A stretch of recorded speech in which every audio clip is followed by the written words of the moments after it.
Sabe quando a gente pensa no inferno, o que vem na cabeça? Quase sempre aquela imagem super detalhada, né? Com lagos de fogo, demônios, castigos específicos para cada tipo de pecado. É uma geografia completa do sofrimento. Mas, e se eu te disser que essa imagem toda, tão forte na nossa cultura, talvez não venha exatamente da fonte que a gente imagina? Pois é, vamos mergulhar um pouco nessa história. É exatamente isso. O ponto de partida para a nossa conversa de hoje é essa constatação. Aquele mapa detalhado do inferno, com seus 9 círculos, com todas as suas punições específicas, não foi tirado diretamente da Bíblia. Na verdade, os textos sagrados são bem mais genéricos, digamos assim, sobre esse assunto. Essa é a pergunta de $1 milhão, não é? E para a gente conseguir responder, a gente vai precisar fazer uma viagem no tempo e investigar 2 frentes bem diferentes. Primeiro, a lógica filosófica, que meio que exigia que o inferno existisse, e depois, a imaginação de um poeta que deu forma a tudo isso. Ok, então, antes de existir um mapa, precisava existir um motivo, uma razão de ser para o inferno. E essa razão, olha que curioso, veio da filosofia, mais especificamente de uma linha de pensamento lá da Idade Média, que foi super influente. A gente está falando da escolástica, e o grande nome aqui é Santo Tomás de Aquino. A missão dele e de outros pensadores era basicamente usar a razão, a lógica, para explicar as verdades da fé. Ele não queria só acreditar, ele queria provar, sabe? E isso incluía justificar, de um jeito lógico, por que um lugar de punição final deveria existir. O raciocínio de Tomás de Aquino é bem interessante. Pensa comigo, a gente olha para o mundo e vê coisas que são mais ou menos boas, ou mais ou menos verdadeiras. Isso, para ele, significava que deveria existir um máximo bem, uma máxima verdade. E esse máximo de tudo, ele chamou de Deus. Bom, aí ele aplicou a mesma lógica para a justiça. Se existem atos mais ou menos justos, tem que existir uma justiça máxima, uma justiça perfeita. E essa justiça, por ser perfeita, não pode simplesmente ignorar o que é injusto. Ela exige uma consequência final, definitiva. E aqui vem o pulo do gato do argumento dele. Para Tomás de Aquino, um pecado contra um Deus que é infinito é uma ofensa de tamanho infinito. E como é que um ser humano, que é finito, pode pagar uma dívida infinita? Sozinho, não pode. A única forma seria com a ajuda do próprio Deus. Portanto, se a pessoa rejeita essa ajuda divina, a única saída lógica dentro desse sistema de justiça perfeita é uma condenação igualmente infinita, eterna. Pronto, a filosofia deu a razão de ser para o inferno. Certo. Então a filosofia estabeleceu a necessidade de um inferno. Mas a pergunta que fica é, seria o mesmo castigo para todo mundo? Um pacote único de sofrimento? A teologia diz que não. A justiça divina, nesse caso, seria muito mais detalhista. A ideia aqui é a da proporcionalidade. A justiça divina seria perfeitamente proporcional. Então, apesar de o castigo ser eterno para todo mundo que vai para lá, a intensidade do sofrimento não seria a mesma. Ela seria, digamos, calibrada de acordo com a vida de cada um. E essa noção de um castigo com um volume diferente tem base em algumas passagens bíblicas. Quando o texto fala que no dia do juízo vai ser mais suportável para uma cidade do que para outra, ou sobre a ideia de acumular ira, isso sugere que a punição não é um modelo padrão para todos. Pelo contrário, ela é ajustada à gravidade dos atos de cada pessoa.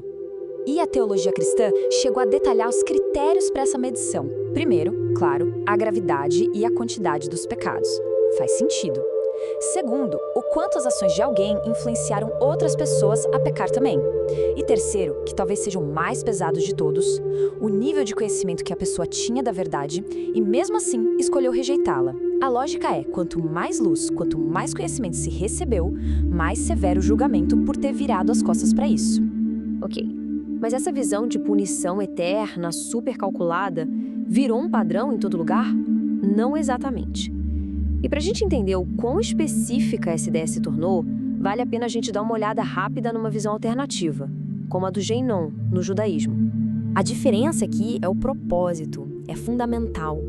Enquanto essa visão popular cristã do inferno foca na punição, o conceito judaico, que seria o correspondente, o Gehinnom, é visto principalmente como um lugar de purificação.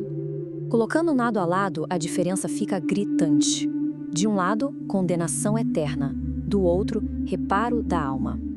Um é para sempre, o outro, na maioria das vezes, é temporário. O Guianon é mais como um processo de limpeza, sabe?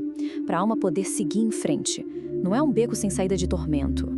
Essa frase resume perfeitamente. O objetivo não é a punição pela punição, mas o conserto. É uma visão bem diferente. Mas claramente não foi essa a imagem que se popularizou na nossa cultura. O que nos traz de volta para a nossa grande questão. Se a filosofia nos deu o porquê e a teologia nos deu a ideia de graus de castigo, quem foi que desenhou a planta baixa? Quem foi o grande arquiteto que imaginou cada corredor, cada cela de tortura?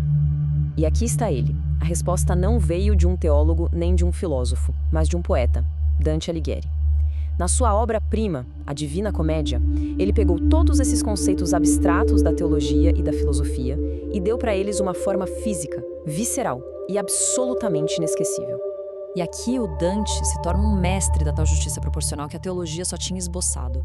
Ele não descreve um sofrimento genérico, de jeito nenhum. Ele cria uma punição que é o reflexo perfeito do pecado.